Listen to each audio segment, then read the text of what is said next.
And the next one. Yes, I'm in the same clothes. I'm recording a few of these at once. Also in my pajamas, so it might be more time to see this. So we're going to talk about, I finished watching Tiger King. It's not every day that a zookeeper went to prison for murder for hire. There are more captive tigers in the U.S. than there are in the wild throughout the world. Which is the miniseries that everybody's been talking about. I finished this like a week ago, I'd say. I got this through in a day. It's 7 parts. Each part's probably like an hour, but like you can't get it done in a day. And whoop, okay, this was weird. So I knew who Joe Exotic was. Obviously, I think like a lot of people, I saw there's an episode of Last Week Tonight with John Oliver where he mentions third-party candidates, and there was like the weird Joe Exotic guy, and I'm like, well, that's amazing. I think last podcast on the left also talked about him a bit.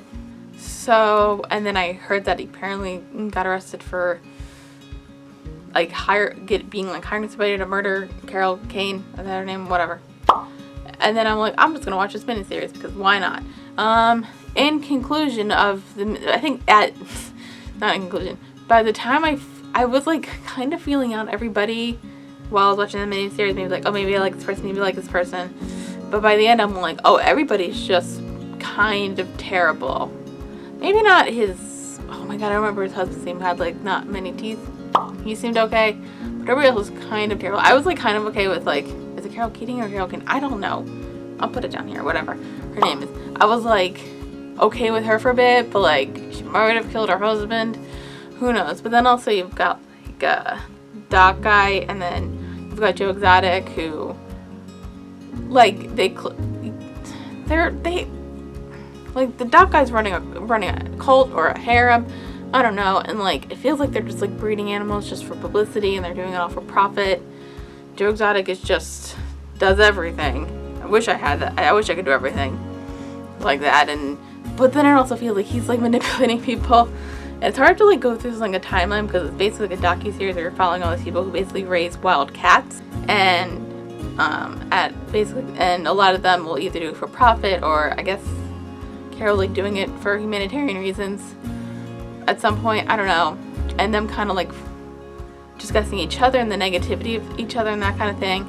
And they just spend like so much time like worrying about each other, and it kind of feels like you'd all be fine if you just kind of like did your own thing and not really worry about other people. And this show's weird, and it's like you wouldn't expect it to be that way, but like there's a lot of like pieces, and like, was Joe Exotic framed for his crimes? Not all of them. He should be in jail for a bit, considering I think he definitely abused some animals, so that kind of thing. I think a lot of these people should probably be in jail for something. It's just pretty insane how like all of this stuff happened.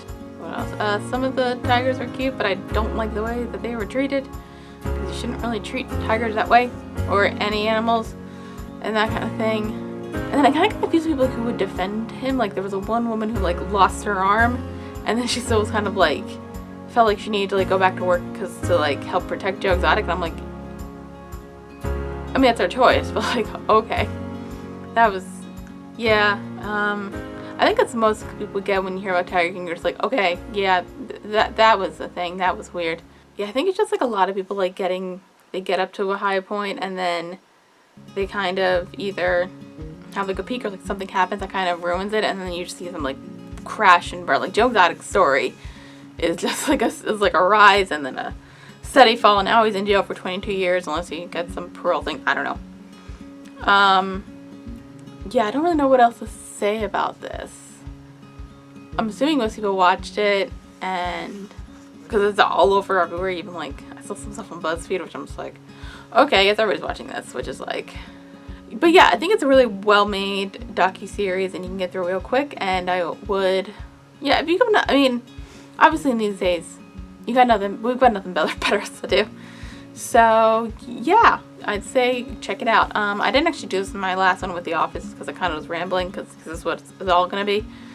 So if you like this video and my Office video, please subscribe, leave a comment, blah blah blah, like it, that other stuff.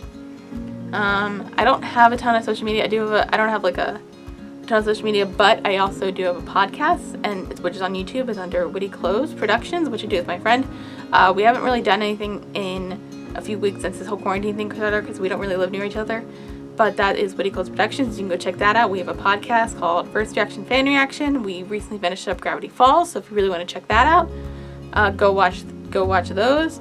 And stick around, because I'm gonna have more of these. Should I announce the next shows? Because I don't know what order I'm doing these in. Nah, I'll just, won't do that. But I do have an episode on The Office that's out. This is Tiger King, and stay tuned in the next couple days when I talk about my next show.